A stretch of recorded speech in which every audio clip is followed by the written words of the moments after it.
సనాతన ధర్మంలో తెలియక కొంతమంది అంటుంటారు, ఇంతమంది దేవుళ్ళు ఏమిటి, ఇంతమంది దేవుళ్ళు ఏమిటి అంటారు. ఇంతమంది దేవుళ్ళు కాదు, ఇంతమందిగా ఉన్న దేవుడు. నేనే పరబ్రహ్మను కురుశ్రేష్ఠ, నేనే సత్యాన్ని, జ్ఞానాన్ని, ధర్మాన్ని.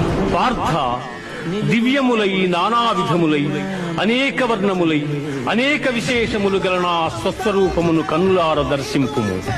కేవా ఎల్ల దేవతలు, ఎల్ల ప్రాణులు, బ్రహ్మాదులు, ఋషీశ్వరులు, వాసుకి మొదలుగుగా గల ఎల్ల సర్పములు నీ యందు నాకు గోచరమగుతున్నవి.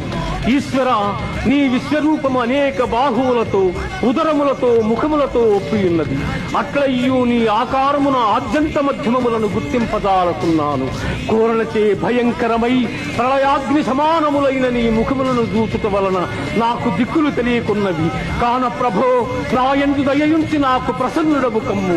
కృష్ణ, ప్రసన్నుడవు కమ్ము.